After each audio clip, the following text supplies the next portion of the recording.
ഞാൻ വളരെ സിമ്പിളായിട്ട് കോഴീനെ അട വെക്കുന്ന രീതിയാട്ടോ കാണിക്കുന്നത്.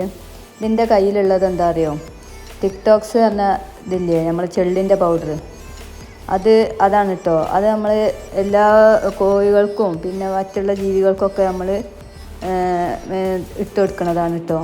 അപ്പോൾ ഇത് ഞാൻ കുറച്ച് മരപ്പൊടി എടുത്തിട്ട്, നല്ല ഉണങ്ങിയ മരപ്പൊടി ഇട്ടോ, ചിപ്പിലിപ്പൊടി എന്നാണ് ഞങ്ങളൊക്കെ ഈ നാട്ടിലേക്ക് പറയുക. അപ്പം മരപ്പൊടി എന്ന് പറഞ്ഞാൽ ചെറുപ്പത്തിൽ പലർക്കും അറിയാം.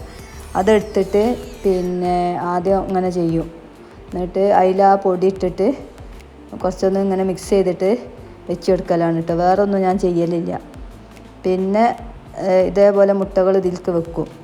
അപ്പോൾ ആദ്യം ഞാൻ കോഴിക്കൂടിൻ്റെ ഉള്ളിലേക്ക് ആ പാത്രം ഇതാക്കുക കേട്ടോ, അല്ല ഞാൻ മുട്ടയൊക്കെ കൂടി ചെരിഞ്ഞ് പോകുന്നതിന് വെച്ചിട്ട്.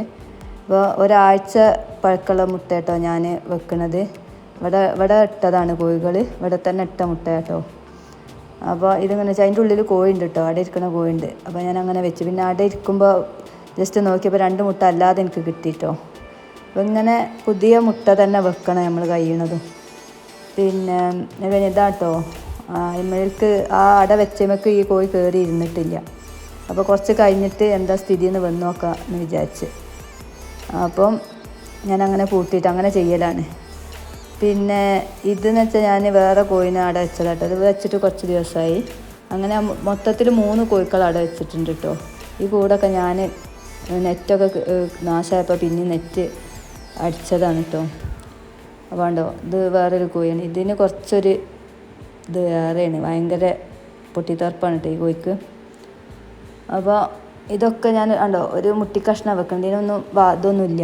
പക്ഷേ അതിന് ചുറ്റോട്ട് നെറ്റ് ഉണ്ടായതുകൊണ്ട് വേറെ നെറ്റ് കെട്ടി പച്ച അതേപോലെ കെട്ടിയും കൊണ്ടാവും ചിലപ്പോൾ ജന്തുക്കളൊന്നും ഇതിൻ്റെ ഉള്ളിലേക്ക് കയറലില്ല. ഇവളെ കണ്ടില്ല, ഇവളാണ് ഇനി അടുത്ത പൊരുത്തെടുക്കാൾ. പക്ഷെ ഇവളെ കെട്ടിയവൻ ഇങ്ങനെ വൈത്തല നടക്കുകയാണ്.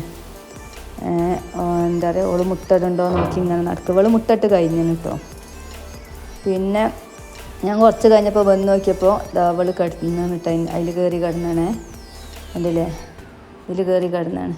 ഇങ്ങനെ വക്കത്ത് കിടക്കണ നോക്കണ്ട കേട്ടോ, കുറച്ച് കഴിയുമ്പോൾ അത് നേരെ കിടക്കും. ചെറിയ പാത്രമൊന്നുമല്ല, ഇതിൽ ഞാൻ പൊരുത്ത് വെക്കണതാണ് കേട്ടോ. അപ്പോൾ ആളുകൾ പറയുന്നത് കുറച്ചും കൂടി വലിയത് എടുത്തുകൂടെ, ഇതാവുമ്പോൾ തട്ടി മറിക്കാനൊന്നും കഴിയൂല. ആണെങ്കിൽ 2 കല്ല് ഇപ്പുറത്തും സൈഡിൽ വെക്കും ചെയ്യാം കേട്ടോ.